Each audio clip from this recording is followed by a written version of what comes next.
वीरेंद्र सचदेव ने बड़ी बात कह दी। वीरेंद्र सचदेव का ये कहना है कि दो आरोपी जो है, दो भ्रष्टाचारी जो हैं, उन्होंने हाथ मिला लिया है। भारतीय जनता पार्टी सवाल पूछ रही है। वीरेंद्र सचदेवा कह रहे हैं कि केजरीवाल चोर है। दिल्ली की सभी सीटों पर बीजेपी जीत का भी दावा कर रही है, हैट्रिक बनाने का दावा कर रही है भारतीय जनता पार्टी। वीरेंद्र सचदेवा जो दिल्ली बीजेपी के अध्यक्ष हैं, उन्होंने एक तरफ आरोप तो लगाए हैं आम आदमी पार्टी पर, वहीं जीत का भी भरोसा दिखाया है। हमारी सहयोगी गायत्री ने खास बातचीत की, सुनवाते हैं आपको क्या कुछ कहा। इस वक्त मेरे साथ बीजेपी के प्रदेश अध्यक्ष वीरेंद्र सचदेवा जुड़ गए हैं। सर, सबसे पहले तो आप देख सकते हैं दक्षिण भारत की ड्रेस में है, और दिखाइए आप जरा वो निशान, क्योंकि सभी लोगों को इंस्पिरेशन भी मिले। मुझे ये बताइए, क्योंकि बड़ी जिम्मेदारी आपके कंधों पर भी है, 7 सीटों पर हैट्रिक की, कितना भरोसा इस बार? दिल्ली की जनता के आशीर्वाद से और अपने कार्यकर्ताओं के दम पर हमें पूरा विश्वास है कि माननीय मोदी जी के नेतृत्व को तीसरी बार पूरा हिंदुस्तान सलामी देने जा रहा है। माननीय मोदी जी प्रधानमंत्री बनेंगे और दिल्ली की 7 सीटों पर कमल खिलेगा। इंडिया अलायंस है आपके सामने, लेकिन राहुल गांधी की तरफ से बयान दिया गया। उन्होंने कहा कि हेमंत सोरेन जेल में, फिर अरविंद केजरीवाल को जमानत कैसे? मतलब आपस में एक दूसरे पर सवाल उठा रहे हैं, तो कोई चुनौती नहीं? ये स्वार्थों का गठबंधन है, भ्रष्टाचारियों का गठबंधन है, और दिल्ली की जनता, देश की राजधानी की जनता सब समझती है कि इन भ्रष्टाचारियों के साथ नहीं जाना है, विकास के साथ जाना है, विकसित भारत के लिए जाना है, इसलिए मोदी जी के साथ जाना है। आम आदमी पार्टी ने भ्रष्टाचार का आरोप लगाया कांग्रेस पर, फिर कांग्रेस ने लगाया शराब घोटाले का आरोप, अब दोनों ने हाथ मिला लिया है। मैंने कहा ना कि दोनों चोर एक दूसरे का हाथ पकड़ के नैया पार करना चाहते हैं, लेकिन ऐसा होगा नहीं। दिल्ली की जनता और देश की जनता मोदी जी को वोट देगी, मोदी जी तीसरी बार प्रधानमंत्री बनेंगे। अच्छा, महिला वोटर्स भी लगातार हम देख रहे हैं। स्वाति मालीवाल केस का कोई असर आप देखते हैं? देखिए, महिलाओं के मान सम्मान के लिए हर दिल्ली का व्यक्ति तो बेहद जागरूक है, और देश की जनता भी जानती है। जिस तरह से मुख्यमंत्री आवास के अंदर उनके साथ अभद्रता की गई, महिलाओं में रोष है और महिलाएं उसका जवाब देंगी। अरविंद केजरीवाल खामोश है? अरविंद केजरीवाल अब खामोश ही रहेंगे। लेकिन उनकी चुप्पी के मायने आपको क्या लगता है? डरा हुआ आदमी है, अपराध से घिरा हुआ आदमी है। वो जानते हैं कि उन्होंने भ्रष्टाचार किया, और 1 तारीख के बाद उनको फिर वहीं जाना है जहां से वो अंतरिम जमानत लेकर आए हैं, इसलिए उनको अपना हश्र पता है। लेकिन वो तो फिर जेल से सरकार चलाएंगे, इस पर क्या कहेंगे? जेल से सरकार, अब ये तो भविष्य बताएगा, लेकिन प्रशासनिक कुछ चीज़ें हैं जिनका मुझे लगता है आने वाला समय खुद जवाब देगा। तो इस बार मोदी की गारंटी और हैट्रिक? मोदी की गारंटी और दिल्ली की 7 सीटों पर भारतीय जनता पार्टी की विजय। तो वीरेंद्र सचदेवा को आप सुन रहे थे, जो जीत का भरोसा जाहिर कर रहे हैं। इस बीच आम आदमी पार्टी ने बड़े आरोप लगाए हैं बीजेपी पर, और एलजी पर भी आरोप लगाती है अब आम आदमी पार्टी नजर आ रही है। कहना है आम आदमी पार्टी का, आतिशी ने कहा है कि जो आम आदमी पार्टी के प्रभावी इलाके हैं वहां पर स्लो वोटिंग कराने की कोशिश है। एलजी पर यह आरोप लगाए हैं कि दिल्ली में धीमी वोटिंग करवाना चाहते हैं एलजी, और इसके लिए बाकायदा उन्होंने ऑफिसर्स के साथ मीटिंग की है। ये बड़े आरोप आतिशी ने लगाए। तो बड़ी जानकारी आपको बता दें, ये कहा गया है कि कल एलजी ने अधिकारियों के साथ बैठक की थी। आतिशी ये आरोप लगा रही है, एलजी ने बैठक के बाद अधिकारियों को निर्देश दिए थे, ऐसा है तो निष्पक्ष चुनाव का उल्लंघन है। कह क्या रहे हैं आतिशी, क्या कह रही है, इस पर बीजेपी किस तरह से पलटवार कर रही है, वो सुनवाते हैं। आधिकारिक सूचना मिली कि दिल्ली के कई हिस्सों में जहाँ जहाँ इंडिया गठबंधन के स्ट्रॉन्ग होल्ड है, जहाँ पे हमारे बहुत ज़्यादा वोटर हैं, वहाँ पर एलजी साहब ने पुलिस को आदेश दिए हैं कि वहाँ पर वोटिंग को स्लो कराना है, डबल बैरिकेडिंग करवानी है, बैरिकेडिंग को बूथ से दूर करवाना है, बार बार वोटर्स की चेकिंग करनी है कि वोटिंग की स्पीड स्लो हो जाए। अगर ऐसा है तो ये फ्री एंड फेयर इलेक्शंस के सिद्धांत का उल्लंघन होगा। तो हम यही अपील करेंगे इलेक्शन कमीशन से कि उनकी जिम्मेदारी है कि फ्री एंड फेयर इलेक्शंस होने चाहिए। लगातार जो विपक्ष है वो आरोप लगा रहा है कि बीजेपी जानबूझ के धीमी वोट करवाती है, और जो परसेंटेज है वो लगातार इसलिए कम हो रहा है। बीजेपी को वोट करने वाले और देश हित को वोट करने वाले, आज मुझे लगता है जो कभी नहीं वोट किया होगा ना, ऐसा जागरण हुआ है, वो भी आज वोट कर रहे हैं। लोग अपने अपने, कई लोग ऐसे मिले जिनके परिचित मान लीजिए चले गए किसी दूसरे शहर में नौकरी कर रहे हैं, वो भी आज आकर के वोट डाल रहे हैं। अद्भुत वातावरण है, और दिल्ली को मैं प्रार्थना करता हूं कि आज थोड़ी तकलीफ भी हो तो डटे रहना है, वोट करना है।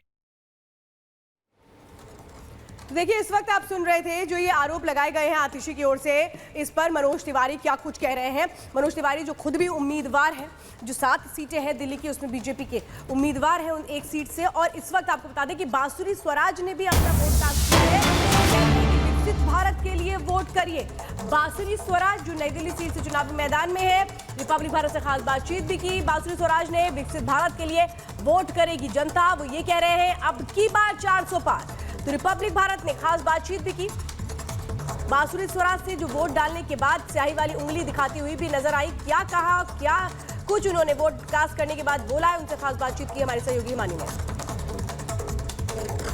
इस वक्त हमारे साथ मौजूद हैं बांसुरी स्वराज जी, नई दिल्ली से बीजेपी की प्रत्याशी हैं। बांसुरी जी, आप तो सुबह सुबह पहुंच गई वोट करने के लिए, एक बार वो स्याही भी दिखा दीजिए, ये नजर का टीका है। और आज आप भारत के भाग्य का आप फैसला कर रहे हैं, तो आइए एक सशक्त राष्ट्र के लिए वोट करिए, एक विकसित भारत के लिए वोट करिए, प्रगति के लिए वोट करिए। क्योंकि पिछली बार सबसे कम जो परसेंटेज है 7 सीटों में नई दिल्ली सीट पर ही रहा था, 56% रहा था सबसे कम, इसीलिए उनको अपील करनी है और उस अपील का असर जरूरी है। देखिए ऐसा है, मुझे मालूम है कि निवेदन अगर करूंगी तो देवतुल्य मतदाता जरूर जाग कर आएगा, तो वही कर रही हूँ आपके माध्यम से। अपनी जीत को लेकर कितना आश्वस्त हैं और सामने सोमनाथ भारती आपको लग रहा है कि कुछ चैलेंज देते नजर आते हैं? अब की बार 400 पार, फिर एक बार मोदी सरकार। तो कितना मार्जिन हम देखेंगे? ये जो है ना, कितना मार्जिन, ये सारी हाइपोथेटिकल चीजें। इतना जानती हूँ कि जनता जनार्दन यशस्वी प्रधानमंत्री श्री नरेंद्र मोदी जी को देश का प्रधान सेवक तीसरी बार अवश्य चुनेगी। तो इस बार क्योंकि बीजेपी के लिए 7 का सवाल है, 7 की 7 सीटें बीजेपी के पास है, इस बार एक बार फिर से क्लीन स्वीप होगी। 100% हैट्रिक होगी। दिल्ली की जनता 7 सीटें भारतीय जनता पार्टी की झोली में डालेगी। आज भी आप देखिए कि किस तरह से जो राजनीति है, क्योंकि आरोप प्रत्यारोप का दौर अभी भी कम नहीं हो रहा है, अभी भी आप देखिए कि इधर उधर से जो तमाम अटैक्स हैं वो हो रहे हैं, फिर चाहे बुर्के वाली सियासत को लेकर हो या फिर तमाम और चीजें हैं, वो भी अभी चल रही है वोटिंग से पहले भी। देखिए, मैं इतना जानती हूँ कि जनता जनार्दन बहुत समझदार है और जनता जनार्दन आएगी और विकसित भारत के लिए वोट करेगी, सशक्त भारत के लिए वोट करेगी और पूर्ण बहुमत की सरकार के साथ ये जो हमारा अब की बार 400 पार जो एक संकल्प है, इसको सिद्धि तक लेकर जाएगी। बिल्कुल, तो आप बांसुरी स्वराज को यहाँ पर सुन रहे थे, जो नई दिल्ली सीट से बीजेपी की ओर से प्रत्याशी हैं और सामने सोमनाथ हैं और बार बार वो ये कहती हैं कि सामने कोई भी सोमनाथ हो, उन्हें भगवान सोमनाथ का आशीर्वाद प्राप्त है। मतलब अपनी जीत को लेकर पूरी तरह से आश्वस्त है और उनकी बातें सुनकर आपको कतई ये नहीं लगेगा कि पहली बार वो चुनावी मैदान में है। इस वक्त मेरी मौजूदगी लोधी रोड में है, अटल आदर्श विद्यालय आप यहाँ पर देख पा रहे हैं, जहाँ पर इस वक्त पोलिंग चल रही है, तमाम लोग यहाँ पर आ रहे हैं और बहुत ही ऑर्गेनाइज्ड वे में आप यहाँ पर देखिए कि आपको ऐसे लंबी लंबी कतारें बाहर नहीं दिखेगी, सब कुछ स्मूथली अभी इस वक्त आप यहाँ इस बूथ पर देख रखे हैं।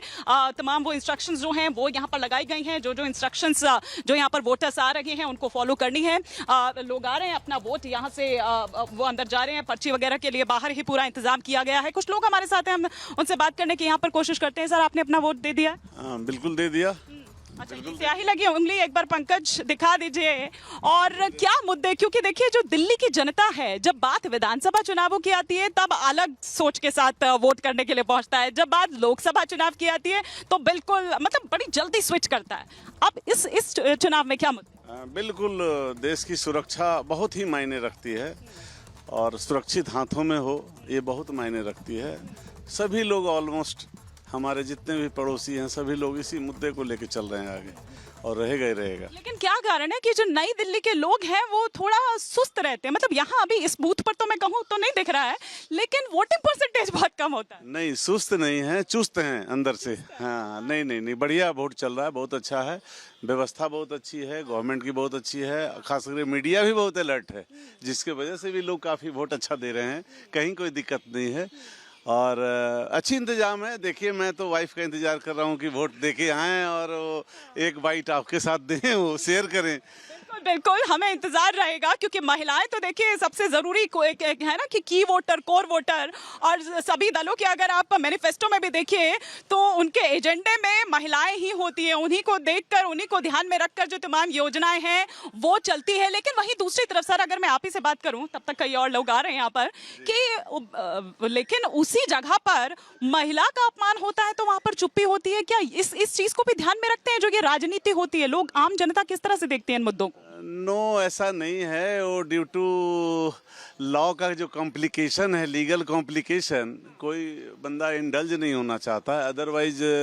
और गवर्नमेंट ऑफिशियल्स के लिए काफ़ी कंडक्ट रूल लागू होता है ना, इसलिए साइलेंट होते हैं। ठीक है, साइलेंट होते हैं, ये इंपॉर्टेंट आपने यहाँ पर बात कही है। मैम, आपने अपना वोट कास्ट कर दिया? अभी नहीं, अभी नहीं मैं यहाँ पर ड्यूटी पे हूँ। अभी थोड़ी देर के बाद मैं रिलीव होंगी and I will go and okay okay. एक बार जरा चांदनी चौक पर मेरे सहयोगी मृदुल इस वक्त मौजूद हैं, उनके साथ भी कुछ लोग हैं जो लोग वोट करने के लिए पहुंच रहे हैं। चांदनी चौक की जनता किस तरह से देख रही है, क्या सोचकर वहां पर पहुंच रही है, जो युवा हैं, जो महिला वोटर्स हैं, वो आखिर क्या कुछ कह रही है, एक बार सीधे रुख करूंगी मृदुल का। ओवर टू यू मृदुल। बिल्कुल, देखिए कुछ लोग हमारे साथ मौजूद हैं। सबसे पहले तो ये बता दो ईमानी, थोड़ी दिक्कत आ रही थी, यहाँ पर हंगामा भी हो रहा था। भैया, आप लोगों ने वोट डाल दिया? सर वोट डालने गए थे, लेकिन बार बार मशीन खराब हो रही थी, काफी वेट करा। सुबह 2 घंटे मॉर्निंग में आए थे 7 बजे, जब काफी लाइन थी तो हमने पूछे भीड़, मशीन खराब है थोड़ी, नहीं डाल पाए सर। क्यों भैया, क्या दिक्कत आ रही है आप लोगों को? ये मशीन बता रहे हैं कि मशीन नहीं, मैंने तो डाला है, मैं आया था, ये मशीन खराब बता रहे हैं। 2-2.5 घंटे हो गए और अंदर इलेक्शन कमीशन के जो लोग बैठे हुए हैं तो वो सेटिस्फाई जवाब नहीं दे रहा है। अच्छा, क्या नाम है भाई आपका? अमरनाथ जी। अमरनाथ जी, क्या माहौल चल रहा है? मशीन खराब होगी इस वजह से नहीं आपने डाला वोट? अभी नहीं, ये पर्ची आता है। अच्छा, क्या बोल रहे हैं अंदर? करे मशीन खराब है, बाद में आना। क्यों भैया, ऐसा ही है क्या? हमने तो दिया है। आ जाओ आगे, क्या नाम है? वीरेंद्र कुमार। वीरेंद्र जी, आपने दे दिया वोट? हाँ जी। तो इन लोगों का क्या नहीं हो पा रहा है? नहीं हो तो रहा है, भीड़ है। भीड़ है? हाँ, मशीन खराब के कारण, मशीन की वजह से वापस आ गए। भीड़ है। मशीन खराब होने की वजह से भीड़ हो रही है कि अभी 5 मिनट में सही हो रही है, अभी 10 मिनट में ये ढाई काफी वेट करना पड़ रहा है, पब्लिक परेशान हो रही है।